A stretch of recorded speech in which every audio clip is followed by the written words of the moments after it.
Bonjour à tous et bienvenue sur ma chaîne. Je vous retrouve aujourd'hui pour une vidéo conseil d'écrivain dans laquelle nous allons parler de la quatrième de couverture, plus précisément du résumé à rédiger pour la quatrième de couverture. C'est une question qui m'est souvent demandée, donc je me suis dit que voilà, j'allais vous donner un peu des conseils par rapport à ça. Alors il faut savoir que quand vous allez publier votre roman par une maison d'édition, le résumé de quatrième de couverture, on va vous demander de le faire, mais quelqu'un va le corriger. Donc voilà, moi j'ai toujours dû faire mes résumés moi-même et les maisons d'édition ont toujours accepté les résumés tels que je les faisais, donc je n'ai jamais dû avoir les conseils de quelqu'un. Mais voilà, si jamais vous êtes publié par une maison d'édition, on pourra vous aider de toute façon à rédiger ce résumé. Mais si vous vous auto-publiez, donc vous devez faire le travail vous-même, ou même quand vous publiez votre roman sur Wattpad ou sur une autre plateforme d'écriture, la quatrième de couverture c'est vraiment super important parce que c'est ce qui va attirer votre lecteur. En général, ce qui est très important c'est la couverture du livre, et le résumé de quatrième de couverture vient tout de suite après, ou même vient avant, après, ça dépend un peu des gens, mais c'est en tout cas quelque chose d'hyper important. Donc il faut vraiment bien soigner ce petit résumé. Alors dans la quatrième de couverture, on peut le diviser en fait en trois parties. La première partie de votre résumé, ce sera en fait pour attirer votre lecteur. Donc c'est tout ce qui est attrait qui fera que votre lecteur soit accroche à l'histoire, ou en tout cas au résumé. La deuxième partie, ce sera le résumé de votre livre qui peut faire 2 à 3 paragraphes. Et finalement la troisième partie, c'est le fait de vendre votre livre, ce que vous pouvez faire pour vraiment vendre ce que vous avez écrit. Passons donc à la première partie. La première partie donc qui concerne l'attrait. Donc c'est vraiment la première phrase de votre quatrième de couverture qui doit attirer votre lecteur, comme le titre d'un journal, le titre d'un magazine, d'un article qui va... Voilà, vous allez voir, vous allez dire ah oui j'ai envie de lire ça. La première phrase c'est vraiment ce qui va attirer le lecteur. Dans cette phrase vous devez montrer déjà quel sera le conflit principal, ou en tout cas le premier conflit qui va survenir dans votre histoire. Passons donc à la deuxième partie. La deuxième partie, c'est le résumé donc de votre livre qui doit faire 2 à 3 paragraphes. Et donc là, vous allez présenter en fait votre héros. Vous pouvez éventuellement, donc c'est bien de dire son nom, ce qu'il fait, pourquoi il est là, qu'est-ce qui se passe, est-ce que c'est un étudiant, est-ce que voilà. Présentez votre héros, vous pouvez dire son âge aussi, c'est un peu comme vous voulez, il ne faut pas que ce soit trop long. Vous devez en dire suffisamment en tout cas sur votre héros. Vous devez donc montrer ce qu'il souhaite obtenir, ce à quoi il va faire face, quels sont ses objectifs, qu'est-ce qui va se passer pour lui. Voilà, alors il faut savoir que ce résumé doit concerner les 25 premiers pourcents de votre histoire. Donc il ne faut pas résumer toute votre histoire évidemment, mais environ les 25 premiers pourcents de votre manuscrit. Alors n'oubliez pas non plus de détailler peut-être le lieu où va se passer l'histoire, parce que ça peut toujours intéresser les gens. Il y a des gens qui aiment beaucoup les histoires qui se situent aux États-Unis ou dans des pays imaginaires. C'est toujours intéressant de donner une petite piste sur où va se situer l'histoire. Alors montrez bien quels sont ses ennemis, le ou les ennemis, quelles sont les épreuves qu'il va devoir traverser, et pour arriver à quoi? Quel est l'objectif? Qu'est-ce qu'il va devoir obtenir?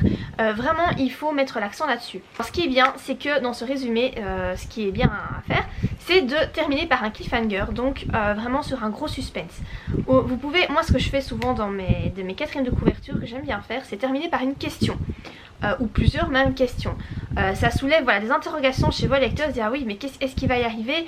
Ça c'est pas mal de faire ça, voilà, vraiment terminer sur un gros suspense. Ensuite vous avez la troisième partie. Moi c'est quelque chose que je ne fais pas dans mes romans, mais ça se fait de plus en plus, et ça se fait surtout dans les pays anglo-saxons et dans les personnes qui font de l'auto-édition. Donc il s'agit de vendre votre livre, donc de mettre une petite phrase pour donc terminer votre résumé de quatrième de couverture, donner envie au lecteur d'acheter votre livre, de lui dire pourquoi il va aimer votre livre. Donc pour cela vous pouvez par exemple donner des faits. Donc donnez le nom de votre histoire. X est le premier tome d'une saga d'heroic fantasy écrite par tel auteur. Voilà, ce qui signifie que déjà les gens qui aiment bien l'heroic fantasy vont être attirés par ce que vous avez écrit. Ceux qui vous connaissent bien vont être attirés parce que c'est vous. Donc voilà, terminer par une petite phrase comme ça peut être pas mal. Vous pouvez donc également faire allusion au genre littéraire, mais plus développé. Donc par exemple, écrire « Voici l'histoire de Julie et de Emma, 2 jeunes filles de 16 ans qui savent pertinemment que le premier amour ne dure pas toute la vie, mais qui sont pourtant déterminées à briser les tabous ou à essayer, ou voilà, peu importe.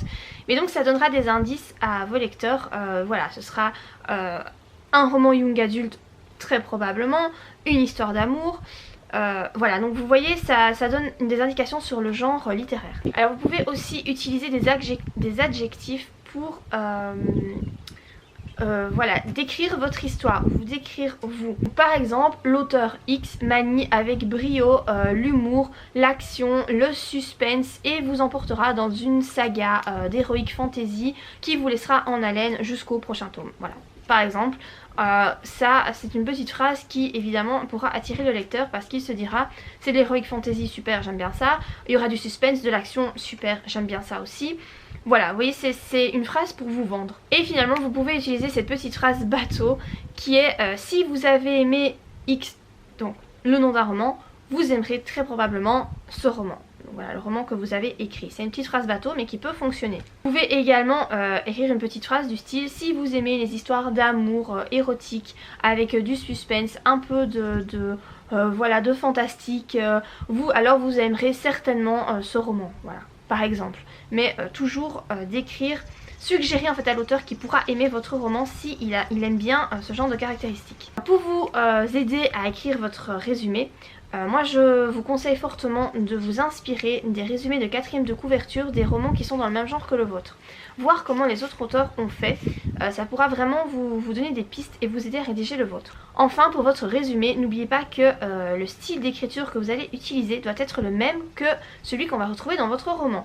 C'est-à-dire que si vous utilisez beaucoup d'humour dans votre roman, eh ben, il devrait avoir de l'humour dans votre résumé, c'est logique.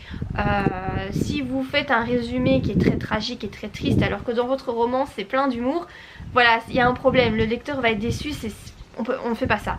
Il faut vraiment le même style d'écriture. Donc voilà pour cette vidéo, j'espère que ces conseils pourront vous aider. Si vous avez des questions comme d'habitude, n'hésitez pas à les laisser en commentaire. Si vous avez apprécié la vidéo, n'oubliez pas de la liker. Et moi je vous dis à très bientôt pour de prochaines vidéos. Bye!